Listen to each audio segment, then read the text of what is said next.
প্ৰভু প্ৰভু প্ৰভু প্ৰভুক লৈ লাগিছে হুলস্থুল আৰু হুলস্থুল লাগিবও দিয়কচোন। এই প্ৰভুৱে সিদিনাখন কৈ গৈছিলে মানুহ বেছি লাহ বিলাহত বোলে থাকিব নাপায়, কিন্তু সেই প্ৰভুৱে কৰিলে নহয় এতিয়া উল্টা কামটো। সকলোকে নমস্কাৰ জনাইছো আৰু আৰম্ভ কৰিছো মোৰ ভিডিঅ'টো। আজি ভিডিঅ'টোৰ বিষয়বস্তু হ'ল প্ৰভু বোলে। আপোনালোকৰ কাৰণে মানে কাবাৰ কাৰণে প্ৰভু হ'ব পাৰে, মোৰ কাৰণে কিন্তু প্ৰভু নহয়। তেওঁ এজন সাধাৰণ মানুহ আৰু এইবিলাক মানে নটংকি বুলি যে এষাৰ কথা আছে, সেই নটংকি কৰি পেলাই মানে তেওঁ কি কৰিছে, বিদেশ ভ্ৰমণত গৈছে। আৰু সিদিনাখন তেওঁ এইখন নটংকি মুখেৰে বগা সাজ এযোৰ পিন্ধি পেলাই তেওঁ কি কৈছিলে আপোনালোকে সকলোৱে চাগে তেওঁ কৈছিলে কি মানুহ মানে বেছি লাহ বিলাহত বোলে থাকিব নাপায়, কিন্তু তেওঁ এতিয়া বিদেশ ভ্ৰমণত গৈছে। আৰু বিদেশ ভ্ৰমণত গৈ পেলাই তেওঁ কি সাজ পোছাক পিন্ধাইছে মই থাম্বনেইলত লগাই দিছো, দেখিছেনে? আৰু তেওঁ এই প্ৰভুজনৰ, আপোনালোকে যাক মানে প্ৰভু প্ৰভু কৈ থাকে নহয়, প্ৰভুজনৰ মিচিকীয়া হাঁহিটো বাৰু আপোনালোকৰ গ্ৰহণযোগ্য হয়নে? এই হাঁহিটো বাৰু সাধাৰণ মানুহৰ হাঁহি হয়নে? এনেকুৱা হাঁহি মাৰেনে? এনেকুৱা হাঁহি কোনে মাৰে বাৰু? সেইটো এটা প্ৰশ্ন। ক'ব পাৰো কিন্তু নকওঁ দিয়কচোন, কাৰণ আপোনালোকৰ প্ৰভু যে।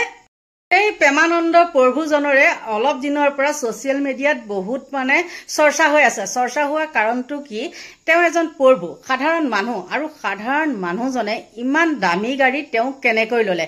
আৰু তেওঁ যে এতিয়া বিদেশ ভ্ৰমণ কৰিবলৈ গৈছে, সেই বিদেশ ভ্ৰমণ কৰিবলৈ যাওঁতে তেওঁ যিযোৰ সাজ পোছাক আপোনালোকৰ নিশ্চয় চকুত পৰিছে। আৰু তেওঁ যিযোৰ জোতা পিন্ধি আছে সেই জোতাযোৰৰ মূল্য হ'ল 25,000 টকা। তেওঁক দিলে কোনে আৰু তেওঁ পালে কেনেকৈ? ক'ৰ পৰা কিনিলে? কোনোবাই দিছেনে? আৰু কোনোবাই যদি দিছে কি কাৰণে তেওঁক দিছে? 25,000 টকা গিফ্ট দিবনে বাৰু? দিবও পাৰে, মই তেনেকে ক'লে ভুল হ'ব নহয় জানো বাৰু? গতিকে সেই গুৰুজনে ইমান সা সম্পত্তি বা ইমান টকা খৰচ কৰি তেওঁ এতিয়া বিদেশ ভ্ৰমণত মজগুল। আৰু মুখৰ মিচিকীয়া হাঁহি দেখিছেনে? বাপৰে, বৰ বেলেগ ধৰণৰ দেখোন। আৰু এইজনে কি কৰে, লোকক মানে আমাক শিষ্য বনাই তেওঁ মানে ভাৰ্চন দিবলৈ যায়, মানে আমাক শিকায় আৰু মানুহ এনেকুৱা হ'ব নালাগে, তেনেকুৱা হ'ব নালাগে। কিন্তু তেওঁ একদম মানে গুৰুজন আমাৰ প্ৰভু গুৰুজন কি কৈছে, একদম জিন্স চিন্স লগাই লৈ ৰাম কি তেওঁ ফটো। এইখিনি সমালোচনাৰ তেওঁ সন্মুখীন নহল হয় যদিহে তেওঁ এটা লিমিটত কথা ক'লে হয়, কিন্তু তেওঁৰ আগতে লগাই থলে নহয় জঞ্জালখন। গতিকে সমালোচনাৰ সন্মুখীন হ'বই নহয় জানো? গতিকে ময়ো পলম নকৰি আপোনালোকৰ মাজলৈ তেওঁ বিদেশত গৈ কি কি কৰিছিলে নকৰিছিলে বা তেওঁ সকলো তথ্য আপোনালোকলৈ আগবঢ়ালো, চাওক। হঠাৎ চৰ্চিত হৈ পৰিছে কৃষ্ণগুৰু সেৱাশ্ৰমৰ মহাপ্ৰভু প্ৰেমানন্দ প্ৰভু। এয়া প্ৰেমানন্দ প্ৰভু, সকলোৱে তেখেতক চিনি পায়, ফেচবুকত তেখেতক সকলোৱে দেখা পায়, লাখ লাখ ভক্ত আছে প্ৰেমানন্দ প্ৰভুৰ। কিন্তু প্ৰেমানন্দ প্ৰভু এতিয়া বিদেশ ভ্ৰমণত আছে আৰু তেওঁ পেৰিছত আছে। কালি তেওঁ কেইখনমান ফটো ছ'চিয়েল মিডিয়াত ভাইৰেল হৈছে, তাৰ পাছত এতিয়া সৰ্বত্ৰ চৰ্চা, য'ত পৃথক ৰূপত দেখা গৈছে প্ৰেমানন্দ প্ৰভুক। আগতে আমি তেখেতক বগা সাজত আৰু ধুতি বা এনেকুৱা ধৰণৰ যি ধৰ্মীয় সাজ পোছাকক প্ৰেমানন্দ প্ৰভুক দেখা পাইছিলোঁ। হ'ব পাৰে তেখেত অডিত আহে, ডিফেণ্ডাৰত আহে, কিন্তু তেওঁৰ সচৰাচৰ তেখেতক এনেকুৱা বগা সাজত দেখা পোৱা যায়। কিন্তু প্ৰভুৰ নতুন ৰূপ দেখা পোৱা গৈছে। প্ৰভু এবাৰ নীলা চাৰ্ট, ছানগ্লাছ আছে প্ৰভুৰ চকুত, আৰু লগতে তেখেতে নীলা জিন্স পিন্ধি আৰু প্ৰায় এযোৰ জোতা পিন্ধিছে। জোতাযোৰৰ দামো আমাৰ সামাজিক মাধ্যমত একাংশ উলিয়াইছে প্ৰায় 25,000 টকা। প্ৰভুৰ নতুন ৰূপ দেখি পেলাই এতিয়া একাংশই প্ৰশ্ন উত্থাপন কৰিছে যে কিয় প্ৰভুৰ এইটো নতুন ৰূপ, তাক লৈ একাংশৰ প্ৰশ্ন যে প্ৰভু ক'লৈ গৈছে আৰু কি কাৰণত। কাৰণ প্ৰভুক লৈ বিভিন্ন সময়ত এনেকুৱা ধৰণৰ কিছুমান বিতৰ্ক চলি থাকে, প্ৰভুৱে গাড়ী কিনাক লৈ আৰু প্ৰভুৰ কিছুমান কথাক লৈ। কাৰণ কিছুদিন পূৰ্বে প্ৰভুৱে এটা লাইভত কৈছিল যে তেখেতৰ সেৱাশ্ৰমত এটা লাইভত তেখেতে কৈছিল যে ইমান বেছি লাখ বিলাস কৰিব নালাগে, বিদেশ ভ্ৰমণ কৰিব নালাগে, প্ৰভুৰ মত আছিল সেইটো। কিন্তু সেইজন প্ৰভুৱে এতিয়া বিদেশত তেখেতক দেখা পায়। এয়া প্ৰভুক দেখা গৈছে এইদৰে এটা পৃথক ৰূপত তেখেতক দেখা পোৱা গৈছে। আৰু তাৰপিছতে এতিয়া সমগ্ৰ অসমৰ ছ'চিয়েল মিডিয়াত বিশেষকৈ তেখেতৰ কথাই চাৰিওফালে দেখা পোৱা গৈছে। সকলোৱে সমালোচনা কৰিছে, প্ৰভুৰ নতুন ৰূপটো সকলোৱে মানি ল'ব পৰা নাই। সকলোৱে কৈছে যে প্ৰেমানন্দ প্ৰভুৰ এই নতুন ৰূপ বিদেশ ভ্ৰমণত সকলোৱে তেখেতক মানি ল'ব পৰা নাই, কাৰণ তেখেতৰ এই যি আচৰিত বেশভূষা সেইটো দেখি সকলো আচৰিত হৈছে। কাৰণ তেখেতে সকলোকে ধৰ্মীয় শিক্ষা দিছিল, সকলোকে বিদেশ ভ্ৰমণলৈ যাবলৈ বা লাখ বিলাস কৰিবলৈ তেখেতে মানা কৰিছিল। কিন্তু তাৰ বিপৰীতে প্ৰভুৱে এতিয়া চেলফি উঠিছে, প্ৰভুৱে মিচিকিয়াই হাঁহিছে আৰু লগতে প্ৰভুৰ ভৰিত ব্ৰেণ্ডেড জোতা, পিন্ধনত নীলা চাৰ্ট, নীলা জিন্স জকমকীয়া। তাৰপিছত সৰ্বত্ৰ চৰ্চা আৰু ডিজনীলেণ্ডৰ সন্মুখত প্ৰভুক দেখি একাংশই ছ'চিয়েল মিডিয়াত লিখিছে যে প্ৰভু সকলোতে বিৰাজমান। এইটো একো আচৰিত হ'বলগীয়া কথা নহয়, ভগৱান সকলোতে আছে। ভগৱান পেৰিচিতো থাকিব পাৰে, ভগৱান নসত্ৰতো থাকিব পাৰে, ভগৱান বৰপেটাত থাকিব পাৰে, ভগৱান শিৱসাগৰতো থাকিব পাৰে, প্ৰভু সকলোতে বিৰাজমান। একাংশই লিখিছে প্ৰেমানন্দ প্ৰভু কিনো তোমাৰ লীলা।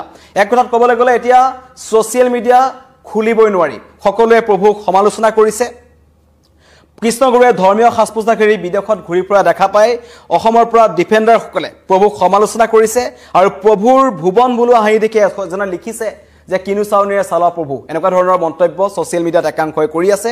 আৰু এজনে লিখিছে ৰ'ব খৰখেদা নকৰিব, প্ৰভু এতিয়া ছুটীত আছে। কাৰণ যি নসত্ৰ যি আমাৰ কৃষ্ণগুৰু সেৱাশ্ৰম আছে তাত প্ৰতিদিনেই হাজাৰ হাজাৰ ভক্তৰ সমাগম হয়। প্ৰতিদিনেই তাত তেওঁলোকে বিভিন্ন ধৰণৰ কাৰ্যসূচী ৰাখে, অখণ্ড কীৰ্তন পাঠ হয়, ধৰ্মীয় বিভিন্ন ধৰণৰ তেখেতলোকৰ কাৰ্যসূচী থাকে আৰু সকলো কাৰ্যসূচীত এজন প্ৰেমানন্দ প্ৰভু উপস্থিত থাকে। তেখেতৰ উপস্থিতিত ভক্তিমাতা কুন্তলা গোস্বামী পাটোৱাৰী তেখেতৰ লগত থাকে।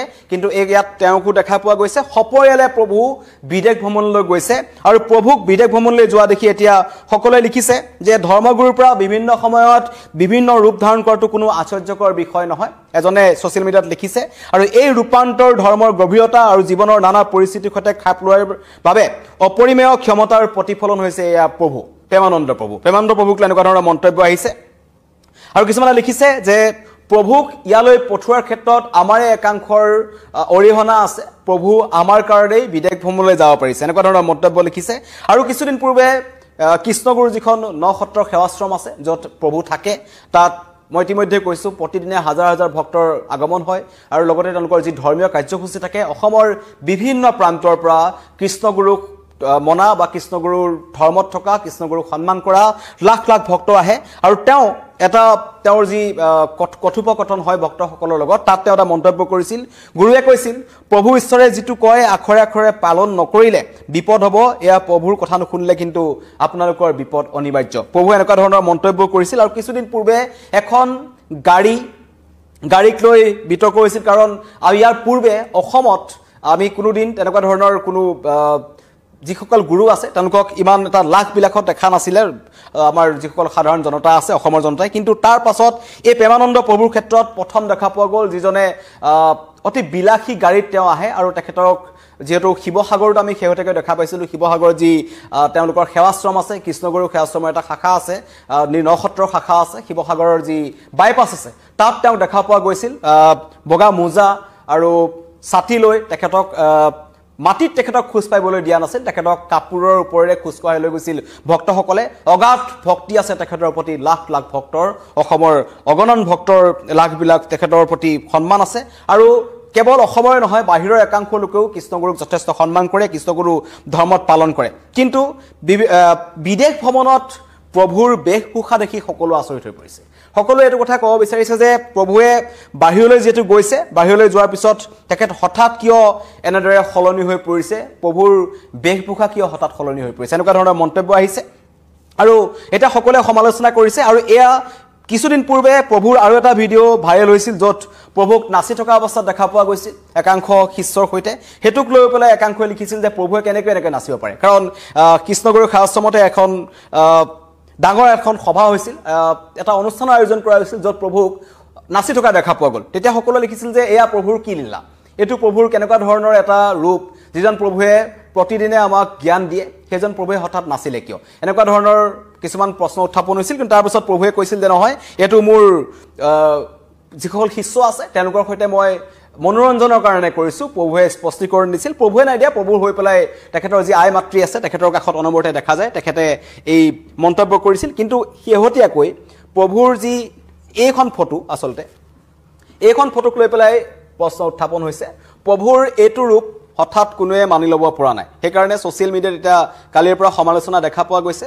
এয়া প্ৰভু আৰু প্ৰভুৰ কাষত এগৰাকী আই মাতৃ, যিগৰাকীক অনবৰতে প্ৰভুৰ কাষত দেখা পোৱা যায়। যিসকলে কৃষ্ণগুৰু সেৱাশ্ৰমলৈ যায় বা কৃষ্ণগুৰুক ফলো কৰে তেওঁলোকে এগৰাকী আইমাতৃক দেখিছে কিন্তু আইমাতৃৰো বেশভূষা কিছু বেলেগ প্ৰভুৰো বেশভূষা বেলেগ আৰু এই জোতাযোৰৰ দামো এজনে প্ৰভুৱে যোৰ জোতা পৰিধান কৰি আছে এই জোতাযোৰৰ দাম প্ৰায় 25,000 টকা বুলি একাংশই সমালোচনা কৰিছে কৈছে যিযোৰ তেওঁৰ নৈত্যনৈমিত্তিকভাৱে ব্যৱহাৰ কৰে যিজোপা পাদুকা বুলি কয় আচলতে তেনেকুৱা ধৰণৰ পিন্ধাৰ পৰিৱৰ্তে প্ৰভু বিদেশ ভ্ৰমণলৈ যোৱাৰ পিছত হঠাৎ প্ৰভুৰ ৰূপটো দেখি সকলো আচৰিত হৈ পৰিছে আৰু সমালোচনা কৰাটো স্বাভাৱিক এয়া হৈছে প্ৰভুৰ আন এখন ফটো য'ত প্ৰভু চেলফি উঠি আছে এখন পেৰিছৰ ডিজনিলেণ্ডৰ সন্মুখত মাৰিছিল আৰু কেইবাখনো ফটো আহিছে এয়া ফটোখনৰ এয়া তেখেতৰ যিযোৰ জোতা এই জোতাযোৰৰ দাম তেখেতৰ ইয়াত দিয়া হৈছে এয়া হৈছে প্ৰভুৱে পিন্ধি থকা জোতাযোৰ গতিকে তেখেতৰ যিমান ভক্ত আছে সকলোৱে তেখেতক এতিয়া খুদিছে যে প্ৰভুৰ বিদেশ ভ্ৰমণলৈ গৈছে ঠিকই আছে কিন্তু তেখেতৰ যিটো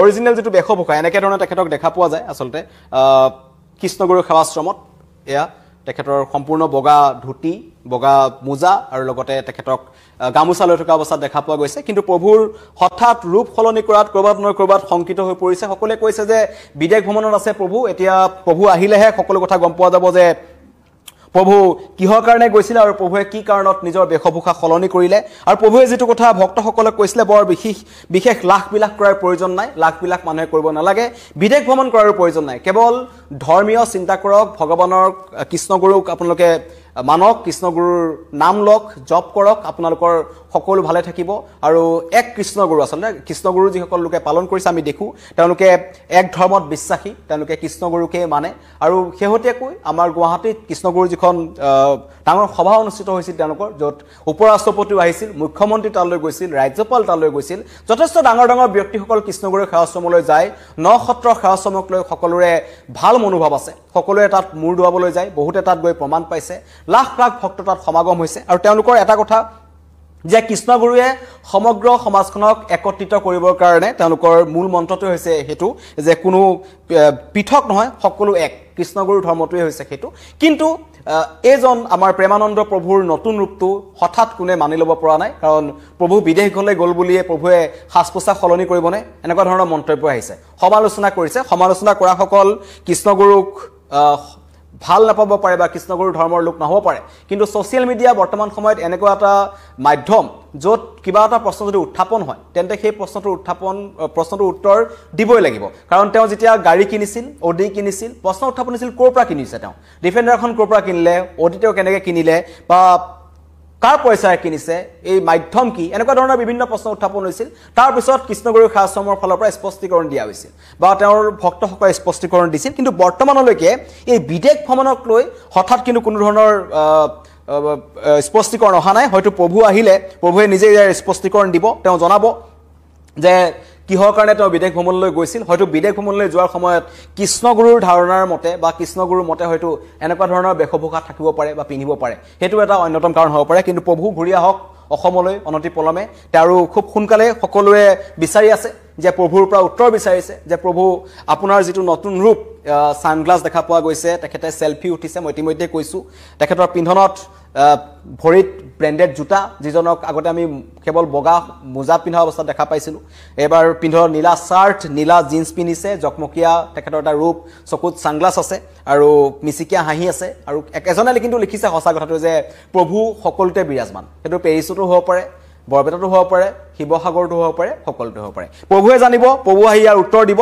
কিন্তু বৰ্তমান সময়ত অসমৰ কালি ৰাতিৰ পৰা আজিলৈকে যদি ক'বলৈ যাওঁ এইটো আটাইতকৈ ডাঙৰ চৰ্চা চলি থকা বিষয় ফেচবুক খুলিলেই কেৱল প্ৰভুৰ কথাই ওলাই আছে প্ৰেমানন্দ প্ৰভুৱে ইয়াৰ উত্তৰ দিব বুলি সকলো আশাবাদী প্ৰভু হয়তো খুব সোনকালেই বৰপেটালৈ ঘূৰি আহিব আৰু বৰপেটাৰ যি নক্ষত্ৰৰ কৃষ্ণগুৰু সেৱাশ্ৰম আছে তাত পুনৰ ভক্তসকলক তেখেতৰ বাণী বিলাব ধন্যবাদ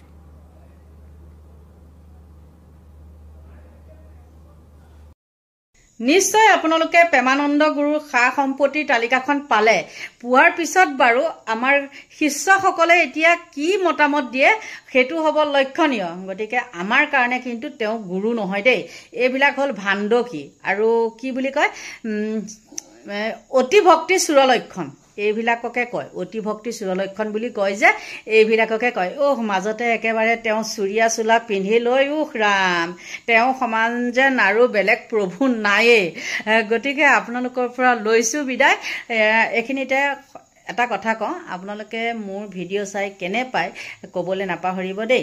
গতিকে সকলোকে ভগৱানে ভালে কুশলে ৰাখক তাকে কামনা কৰিছোঁ আৰু মোৰ সৰু ভিডিঅ'টো ইমানতে সামৰণি মাৰিছোঁ। Bye bye.